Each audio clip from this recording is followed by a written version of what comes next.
Ladies and gentlemen, Raila Amolo Odinga is completely, totally cornered by President William Samoei Arap Ruto.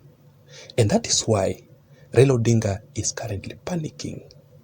He does not know whether to still vie for the African Union Commission chairmanship position or to be in the ballot in the 2027 general elections, of which he will lose, or to focus on the National Dialogue Committee report to rescue his politics ahead of the 2027 general elections.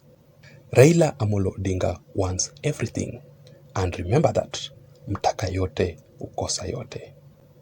Raila Odinga is being played here. Raila Odinga is strict. But in this particular analysis here, I want us to mainly focus on how Raila Odinga, who is totally cornered by William Ruto, is endorsing, is supporting William Ruto's project without knowing the National Dialogue Committee report. President William Samoei Arap Ruto is really waiting for Raila Odinga in Parliament. In fact, currently as we speak, William Ruto has already organized his UDA MPs, members of the National Assembly. He has given them orders on what to do with the National Dialogue Committee report debate in Parliament. Raila Odinga's supporters are not even aware. They don't know, they don't understand anything to do with the National Dialogue Committee report and why exactly Raila Odinga is supporting that particular report instead of focusing on the African Union Commission chairmanship position. But I want us to begin with Raila Odinga's game plan. What exactly is Raila Odinga's real mission in the National Dialogue Committee report?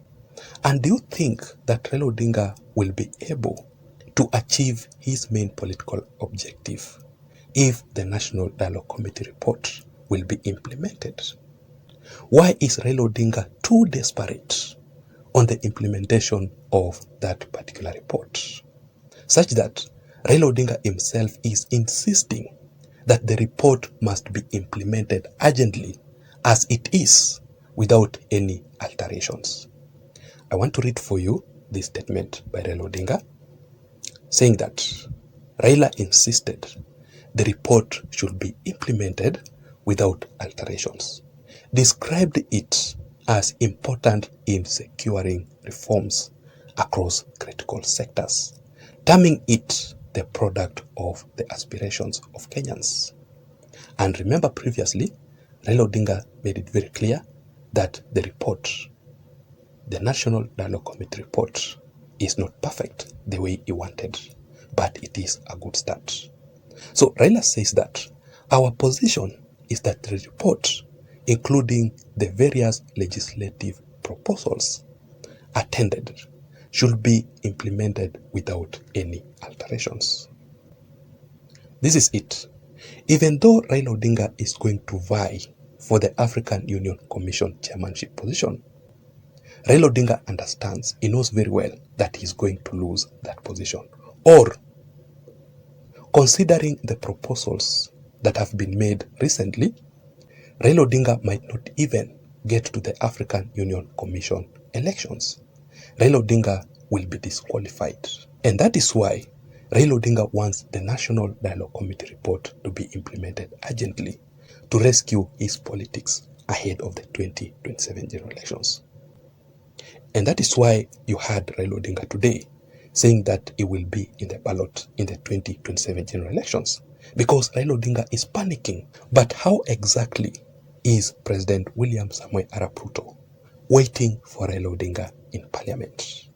Without forgetting that William Samoei Arap Ruto, the UDA party, and the Kenya Kwanza Alliance is the majority in Parliament.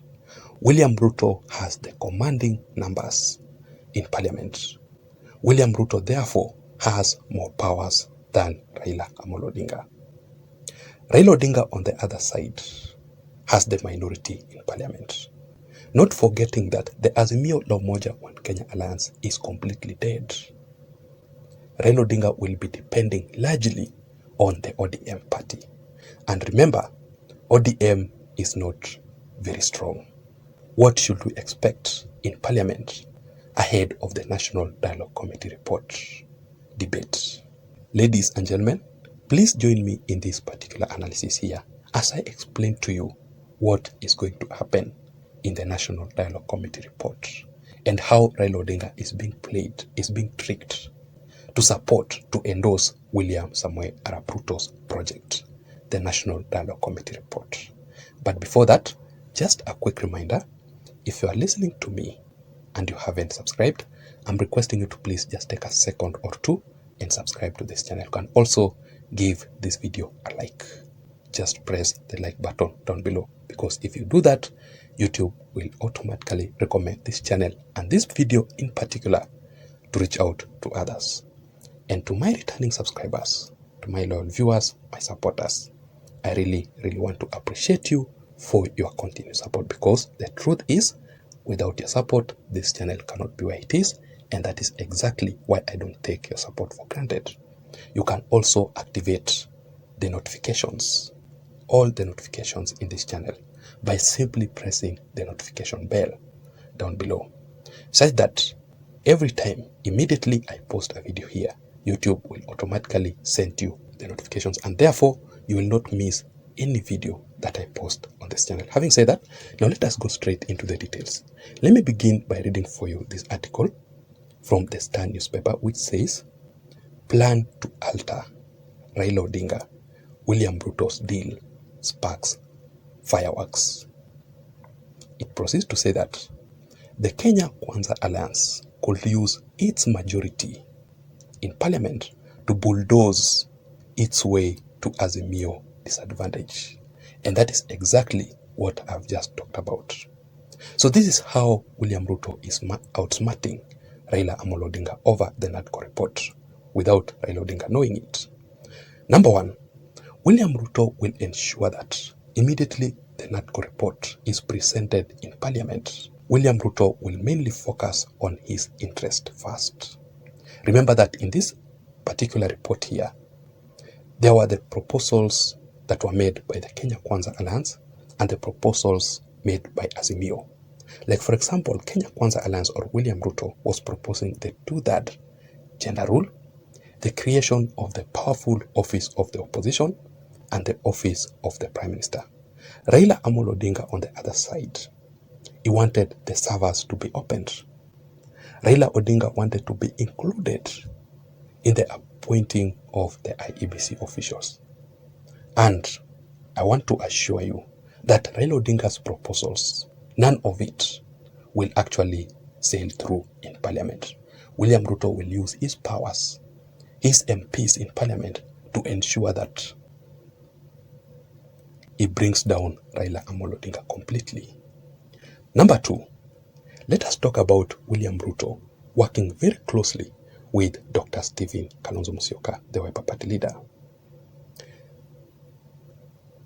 In the National Dialogue Committee report, it proposes the office of the opposition, powerful office of the opposition. Therefore, Kalonzo Musyoka is using this opportunity to grab that position. The only way to this is that Kalonzo Musyoka will ensure that he will be in the ballot in the 2027 general elections. Of course, Kalonzo Musyoka is not going to win. Kalonzo Musyoka will not defeat William Ruto in the 2027 general elections. But either way, Kalonzo Musyoka will end up with something, that particular position. Raila Amolo Odinga, on the other side, might end up losing everything: the African Union Commission chairmanship position, the National Dialogue Committee report implementation, and also the presidency in the 2027 general elections. And finally, this is how William Ruto is outsmarting Raila Amolo Odinga, through the ODM MPs, who will boycott the Parliament debate on the National Dialogue Committee report. This will not be actually the first time for the ODM MPs to do that. They always boycott bills that are being debated in Parliament because they are the minority. They always stage mass walkout in Parliament when they are defeated. the same thing will happen here. So that is it, ladies and gentlemen. I don't know what you think. Do you support Raila Odinga in the implementation of the NADCO report? Otherwise, I don't have much. Let me see you again in my next analysis. My name is Jason, but please don't forget to subscribe to this channel. Bye-bye.